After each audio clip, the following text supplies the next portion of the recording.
وَلِلَّهِ الْأَسْمَاءُ الْحُسْنَى فَادْعُوهُ بِهَا۔ السلام علیکم ورحمۃ اللہ وبرکاتہ۔ الحمدللہ، آج ہم اللہ سبحانہ و تعالیٰ کے نام الملک پر بات کریں گے۔ نحمدہ ونصلی علی رسولہ الکریم، اما بعد فاعوذ باللہ من الشیطان الرجیم، بسم اللہ الرحمن الرحیم۔ رب اشرح لی صدری ویسر لی امری واحلل عقدۃ من لسانی یفقہوا قولی۔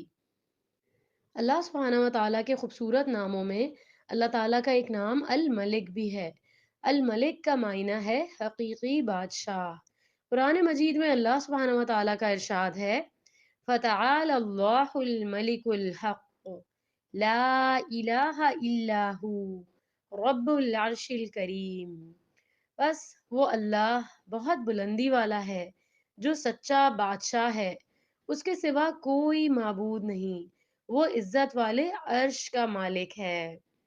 اس دنیا میں جتنے بھی کام عبور پاتے ہیں، جتنی بھی چیزیں چل رہی ہیں، جو کچھ بھی ہو رہا ہے، سب اللہ کے حکم سے ہو رہا ہے۔ وہ ہر چیز کو سنتا ہے، دیکھتا ہے اور اپنی مرضی کے مطابق چلاتا ہے۔ وہ ہر چیز میں پوشیدہ اور ظاہر سے آگاہ ہے۔ وہ جس کو جو چاہتا ہے عطا کرتا ہے، اور جس سے جو چیز چاہتا ہے روک لیتا ہے۔ وہ جس کو جیسے جتنا چاہے بدلہ دیتا ہے، جس کو چاہتا ہے عزت دیتا ہے، جس کو چاہے رسوا کر دیتا ہے، جس کو چاہتا ہے رزق دیتا ہے اور جس سے چاہے رزق روک لیتا ہے، جس کو چاہے زندگی دیتا ہے اور جس سے چاہے زندگی واپس لے لیتا ہے اور اس کو موت دیتا ہے۔ یہ ہے ہمارا رب، حقیقی بادشاہ۔ حقیقت یہ ہے کہ اللہ سبحانہ و تعالیٰ کے اچھے اچھے نام ہیں، اور ناموں میں سے ایک خوبصورت نام الملک ہے۔ آپ صلی اللہ علیہ وسلم نے یہ فرمایا، اللہ تعالیٰ زمین کو مٹھی میں لے لے گا اور آسمانوں کو اپنے دائیں ہاتھ میں لپیٹ لے گا، پھر فرمائے گا کہ عن ملک، میں ہوں اصل بادشاہ، کہاں ہے زمین کے بادشاہ؟ اور اس دن بادشاہت صرف اور صرف اللہ ہی کے لیے ہوگی۔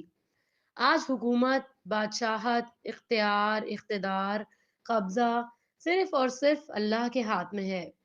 رسول اللہ صلی اللہ علیہ وسلم نے فرمایا، جب اول تہائی رات گزر جاتی ہے تو اللہ سبحانہ و تعالی ہر رات آسمان دنیا کی طرف اترتا ہے اور فرماتا ہے، میں بادشاہ ہوں، میں بادشاہ ہوں، کون ہے جو مجھ سے دعا کرے کہ میں قبول کروں؟ کون ہے جو مجھ سے مانگے کہ میں اسے دوں؟ کون ہے جو مجھ سے مغفرت مانگے کہ میں اسے بخش دوں؟ غرض کہ صبح روشن ہونے تک ایسا ہی فرماتا رہتا ہے۔ سورہ الملک کی آیت نمبر 1 ہے، تبارک الذی بیدہ الملک وہو علی کل شیء قدیر۔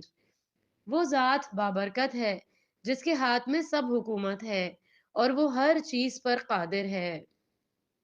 اللہ سبحانہ و تعالیٰ صرف زمین ہی کا نہیں، آسمانوں کا بھی بادشاہ ہے، اور جو کچھ اس نے بنایا ہے ان سب کا بادشاہ حقیقی ہے، اور اس کی بادشاہت میں کوئی بھی شریک نہیں۔ دنیا میں بادشاہ یا جہاں بھی صاحب اقتدار لوگ ہوئے ہیں، تو وہ بعض اوقات دوسروں کے مشورے کے ساتھ چلتے ہیں، دوسروں کی مدد کے ساتھ چلتے ہیں۔ ان کی حکومت کو چلانے کے لیے فوج چاہیے ہوتی ہے، خزانہ چاہیے ہوتا ہے، لیکن اللہ سبحانہ و تعالی ہر چیز کے اوپر مکمل قدرت رکھتا ہے، مکمل اختیار رکھتا ہے۔ اسے کسی کی بھی مدد اور کسی کے بھی خزانوں کی ضرورت نہیں، کسی طرح کی ہیلپ کی ضرورت نہیں۔ تمام کے تمام خزانے اس کے اپنے ہاتھ میں ہیں۔ پھر یہ ہے کہ دنیا میں جب کسی کو بادشاہت ملتی ہے تو وہ محدود وقت کے لیے ملتی ہے، لیکن جب اللہ سبحانہ و تعالی ہمیشہ سے بادشاہ ہے تو وہ ہمیشہ رہے گا۔ پھر یہ کہ دنیا کے بادشاہوں سے بہت سی چیزیں اوجھل رہتی ہیں، انہیں معلوم ہی نہیں ہوتی۔ بعض اوقات ہوتی بھی ہیں تو بعض اوقات ان کے فیصلے عدل و انصاف پر مبنی نہیں ہوتے، جبکہ اللہ سبحانہ و تعالیٰ کا ہر فیصلہ علم اور حکمت پر مبنی ہوتا ہے اور اس کا ہر فیصلہ نافذ ہوتا ہے۔ تو بحیثیت مسلمان ہمارا اس بات پر وہ پورا یقین اور پورا ایمان ہونا چاہیے کہ دراصل اصل بادشاہ جو ہے وہ اللہ ہی ہے، اور اگر زمین پر اللہ سبحانہ و تعالیٰ نے مجھے کسی بھی معاملے میں کچھ اختیار دیا بھی ہے تو یہ صرف وقتی اختیار ہے اور اس کا بھی حساب ہونے والا ہے، لیکن اللہ سبحانہ و تعالیٰ ہی حقیقی بادشاہ ہے۔ سورہ یاسین میں اللہ سبحانہ و تعالیٰ فرماتا ہے فَسُبْحَانَ الَّذِي بِيَدِهِ مَلَكُوتُ كُلِّ شَيْءٍ وَإِلَيْهِ تُرْجَعُونَ، آیت نمبر 83۔ ترجمہ: پاک ہے وہ اللہ جس کے ہاتھ میں ہر چیز کا قبضہ ہے اور اسی کی طرف تم پھیرے جاؤ گے۔ ایک روایت میں آتا ہے کہ رسول اللہ صلی اللہ علیہ وسلم نے فرمایا، اللہ کا ہاتھ بھرا ہوا ہے، اسے رات دن کی بخشش کم نہیں کرتی، وہ دن کو بھی دیتا ہے اور رات کو بھی دیتا ہے، اور یہ دینا اس کے خزانوں میں کمی نہیں کرتا۔ اللہ سبحانہ و تعالیٰ کسی کا بھی محتاج نہیں، وہ دن اور رات خرچ کرتا ہے، لیکن اس کے خزانوں میں کسی قسم کی کوئی کمی واقع نہیں ہوتی۔ ہر چیز اس کے قبضۂ قدرت میں ہے، اختیار میں ہے۔ اس کے باوجود ہم پوری طرح اس کے آگے نہیں جھکتے، پوری طرح اس کے طریقوں پر نہیں چلتے، اس کو راضی کرنے کی فکر ہی نہیں کرتے، اور اس کے برعکس جن کے پاس محدود اختیارات ہیں ان سے مروب ہو جاتے ہیں، ان سے ڈرتے ہیں اور اس کی مرضی کی بات کرنے لگتے ہیں۔ اس کے برعکس اللہ جو پوری کائنات کا بادشاہ ہے، ہر چیز کا اختیار اس کے پاس ہے، اس سے ڈرتے ہی نہیں، اس کے آگے جھکتے ہی نہیں اور اس کو بھول جاتے ہیں۔ یہ بھی یاد رکھیں، اللہ کی بادشاہت میں کبھی بھی کسی بھی قسم کی کوئی کمی نہیں آئے گی۔ اللہ سبحانہ و تعالیٰ فرماتا ہے، اگر تم سب اولین اور آخرین، یعنی سارے کے سارے انسان، اور نہ صرف یہ کہ انسان بلکہ جن بھی، تمہارے اول پہلے انسان سے لے کر آخری انسان تک، اور تمام کے تمام جن سے پہلے جن سے لے کر آخری جن تک، تم سب اس آدمی کے دل کی طرح ہو جاؤ جو سب سے زیادہ تقوی والا ہو، تو میری سلطنت میں کچھ اضافہ نہیں کر سکتے۔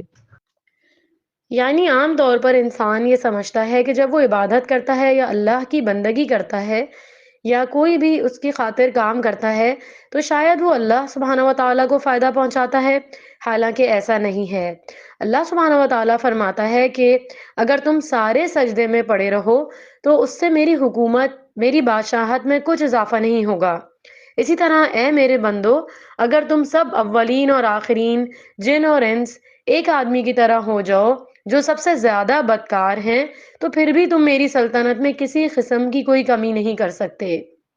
یعنی اگر اس زمین پر اول سے لے کر آخر تک، قیامت تک، کوئی ایک بندہ بھی کوئی عبادت نہ کرے، کسی قسم کی کوئی تسبیح نہ کرے، کوئی ذکر نہ کرے، کوئی اس کی اطاعت نہ کرے، تو وہ بھی اللہ سبحانہ و تعالیٰ کی حکومت میں، بادشاہت میں، اقتدار میں، اختیار میں، اس کی طاقت اور غلبے میں کوئی کمی نہیں کر سکتا۔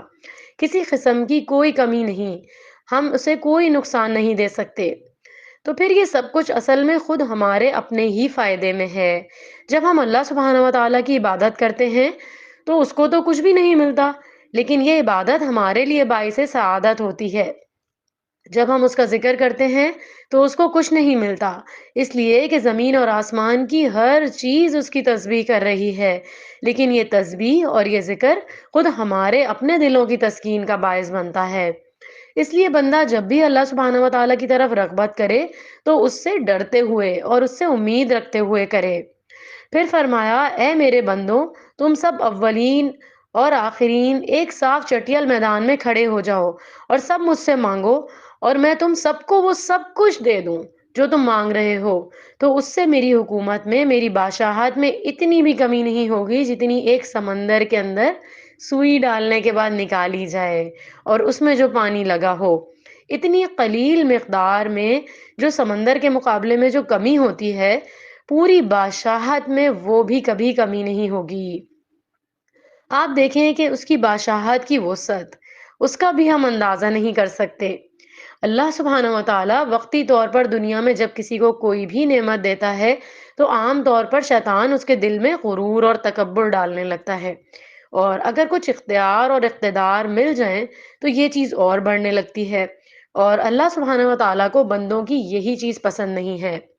اگر کوئی اپنے آپ کو خود مختار اور مالک الملک سمجھتا ہے کہ سب حکومت، سب اختیار اور سب اقتدار میرے پاس ہے اور مجھے کوئی نقصان نہیں دے سکتا، یا میں سب کچھ کر سکتا ہوں، تو اس سے بڑی غلط فہمی تو کوئی ہو ہی نہیں سکتی دنیا میں۔ اور دنیا میں انسان کو چھوٹی یا بڑی کوئی بھی نعمت ملے، ہمیشہ انسان ہمبل ہی رہے، شکر ادا کرتا رہے، اسے اللہ کی دی ہوئی نعمت سمجھے۔ اور اسی طرح نعمتوں میں اضافہ بھی ہوتا ہے جب انسان شکر گزار بنتا ہے اور اپنے آپ کو کبھی بھی اس کا حقیقی مالک نہ سمجھے۔ جو کچھ ہے عارضی طور پر ہے، ایک امتحان کے لیے ہے اور جلد ہمارے ہاتھوں سے نکل جانے والا ہے، اس لیے اصل اختیار اللہ کے پاس ہے۔ ارشاد باری تعالیٰ ہے، ترجمہ: آسمانوں اور زمین کا موجد اللہ ہے، اور جب کسی کام کے کرنے کا فیصلہ کر لیتا ہے تو بس اتنا کہتا ہے کہ ہو جا، اور وہ ہو جاتا ہے۔ اسی لیے ہمیں ہر نماز کے بعد یہ دعا پڑھنے کا حکم دیا گیا ہے: اللہم لا مانع لما اعطیت ولا معطی لما منعت ولا ينفع ذا الجد منک الجد۔ اے اللہ، جسے تو دے اسے کوئی روکنے والا نہیں، اور جس سے تو روک دے اسے کوئی دینے والا نہیں، اور کسی مالدار کو اس کا مال تیری بارگاہ میں کوئی فائدہ نہیں دے سکے گا۔ اللہ جس کو چاہتا ہے عذاب دیتا ہے اور جسے چاہتا ہے بخش دیتا ہے، اور اللہ ہر چیز پر پوری قدرت رکھتا ہے۔ پھر اسی طرح رزق میں سارے معاملات بھی اسی کے اختیار میں ہیں۔ واللہ یرزق من یشاء بغیر حساب۔ اللہ جس کو چاہتا ہے بغیر حساب کے رزق دیتا ہے۔ پھر نفع نقصان بھی اسی کے ہاتھ میں ہے۔ وَإِن يَمْسَسْكَ اللَّهُ بِضُرٍّ فَلَا كَاشِفَ لَهُ إِلَّا هُوَ إِن يَمْسَسْكَ بِخَيْرٍ فَهُوَ عَلَى كُلِّ شَيْءٍ قَدِيرٌ۔ اگر اللہ سبحانہ و تعالیٰ تمہیں کوئی نقصان پہنچانا چاہے تو اس کے سوا اسے کوئی ہٹا نہیں سکتا، اور اگر تمہیں کوئی خیر پہنچانا چاہے تو اس کے فضل کو بھی کوئی نہیں پھیر سکتا۔ وہ جس کو چاہتا ہے فضل پہنچاتا ہے۔ ہر طرح کا فضل دینا بھی اللہ کے اختیار میں ہے، یعنی کوئی کسی سے اللہ کی نعمت کو چھین نہیں سکتا، اور اسی لیے حسد کرنا منع کیا گیا ہے، کیونکہ وہ اللہ کا فیصلہ ہوتا ہے کہ جس پہ جو چاہے رحمت فرمائے، کیونکہ ساری قدرت اللہ کے ہاتھ میں ہے۔ پھر اسی طرح بیٹے اور بیٹیاں دینا بھی اللہ کے اختیار میں ہے۔ پھر اسی طرح انسانوں کو معاف کرنا یا عذاب دینا یا بخش دینا بھی اسی کے اختیار میں ہے۔ پھر تمام بنی آدم کے دلوں کا اختیار بھی صرف اللہ سبحانہ و تعالیٰ کے پاس ہے۔ صرف یہ نہیں کہ آسمان اور ستارے سیارے کا مالک ہے وہ، بلکہ اس زمین پر بھی حقیقی حکومت اور بادشاہت اسی کی ہے، حتیٰ کہ انسانوں کے دلوں پر بھی۔ رسول اللہ صلی اللہ علیہ وسلم نے فرمایا، تمام بنی آدم کے دل رحمان کی انگلیوں میں سے دو انگلیوں کے درمیان ایک دل کی طرح ہیں، وہ جسے چاہتا ہے جیسے چاہتا ہے اسے پھیر دیتا ہے۔ پھر رسول اللہ صلی اللہ علیہ وسلم نے یہ بھی فرمایا، اللہم مصرف القلوب صرف قلوبنا علی طاعتک۔ اے اللہ جو دلوں کو پھیرنے والا ہے، ہمارے دلوں کو اپنی اطاعت پر پھیر دے۔ یہ بھی یاد رہے، اللہ سبحانہ و تعالیٰ کو کوئی مجبور کرنے والا نہیں۔ دنیا کے بادشاہ بعض اوقات وہ مجبور ہوتے ہیں، لیکن اللہ سبحانہ و تعالیٰ کی بادشاہت ایسی بادشاہت ہے کہ جس میں وہ جس کو چاہے عطا کر دے اور جو چاہے عطا کرے، اور جس چیز کا چاہے فیصلہ کرے، کوئی اس کے فیصلوں پر حاوی نہیں ہو سکتا۔ رسول اللہ صلی اللہ علیہ وسلم نے فرمایا، تم میں سے کوئی کبھی یوں نہ کہے کہ اے اللہ اگر تو چاہے تو مجھے معاف کر دے، تو چاہے تو مجھ پر رحم فرما۔ نہیں، بلکہ پورے عزم سے مانگے، کیونکہ اللہ جو چاہے کرتا ہے۔ اللہ سے پورے یقین سے دعا مانگنی چاہیے، کوئی اسے مجبور کرنے والا نہیں، اس لیے اس سے خوب اچھی طرح پورے یقین اور اعتماد کے ساتھ دعا مانگو۔ اس کی بادشاہت ایسی بادشاہت ہے جس میں وہ ظلم نہیں کرتا۔ حضرت ابی رضی اللہ تعالیٰ عنہ کہتے ہیں، اگر اللہ اپنے آسمان والوں اور زمین والوں کو عذاب دینا چاہے تو وہ دے سکتا ہے، اور وہ ان پر ظلم کرنے والا نہ ہوگا، اور اگر وہ ان پر رحم کرنا چاہے تو کر سکتا ہے، تو اس کی رحمت ان کے لیے ان کے اعمال سے زیادہ بہتر ہے۔ تو بہرحال اگر ہمیں یہ یقین ہو جائے کہ حقیقی بادشاہ وہ ہے، تو پھر ہم سب اس کے آگے عاجزی کرنے والے ہوں، اس سے ڈرنے والے ہوں، اس سے مانگنے والے ہوں، اور اسی کے سامنے اپنی حاجات رکھنے والے ہوں۔ سلیمان علیہ السلام، جن کے لیے اللہ سبحانہ و تعالیٰ نے ہر چیز کو مسخر کر رکھا تھا، ہواؤں کو مسخر کر رکھا تھا، جنات کو مسخر کر رکھا تھا، پرندوں کو، ہر طرح کی فوجیں ان کے پاس تھیں، لیکن وہ اللہ سبحانہ و تعالیٰ کے فرما بردار بندے تھے۔ وہ کیا دعا کرتے تھے؟ وہ بھی اللہ ہی سے دعا مانگتے ہیں کہ اے رب مجھے بخش دے۔ کس قدر عاجزی ہے، سب کچھ ہوتے ہوئے بھی کہتے ہیں، ایک طرف اپنی بخشش اور دوسری طرف جو ان کے دل میں تھا انہوں نے مانگا، پورے یقین کے ساتھ مانگا۔ جو شخص جتنی زیادہ اللہ کی معرفت رکھتا ہے اتنا ہی خوبصورت الفاظ میں اللہ سبحانہ و تعالیٰ کو یاد کرتا ہے۔ پھر اسی طرح جو اللہ سبحانہ و تعالیٰ کے پسندیدہ کلمات ہیں وہ یہ ہیں: لا الہ الا اللہ وحدہ لا شریک لہ، لہ الملک ولہ الحمد وہو علی کل شیء قدیر، کہ اللہ کے سوا جو صرف ایک ہے، کوئی اور معبود نہیں، اس کا کوئی شریک نہیں، ساری بادشاہت اسی کی ہے اور سب تعریف بھی اسی کی ہے اور وہ ہر چیز پر قادر ہے۔ رسول اللہ صلی اللہ علیہ وسلم جب نماز کے بعد سلام پھیرتے تو یہ کلمات پڑھا کرتے: اللہ اکبر، اللہم اغفر لی، اللہم اغفر لی، اللہم اغفر لی، اللہم انت السلام ومنک السلام تبارکت یا ذا الجلال والاکرام۔ ہمارے لیے لازم ہے کہ ہم اللہ سبحانہ و تعالیٰ کو بادشاہ حقیقی سمجھیں، اس کی اطاعت اور فرما برداری کریں، اس کی اس بادشاہت میں کسی کو شریک نہ سمجھیں اور شرک کو گناہ عظیم سمجھیں۔ اللہ سبحانہ و تعالیٰ ہمارے لیے گناہوں کو گناہ سمجھنا آسان بنا دے اور اللہ سبحانہ و تعالیٰ ہم سب کو اپنی ملاقات کا شوق لگا دے۔ اللہ سبحانہ و تعالیٰ ہم سب کو اپنی عظمت کا احساس دلا دے۔ آمین یا رب العالمین۔ سبحانک اللہم و بحمدک، نشہد ان لا الہ الا انت، نستغفرک و نتوب الیک۔ السلام علیکم ورحمۃ اللہ وبرکاتہ۔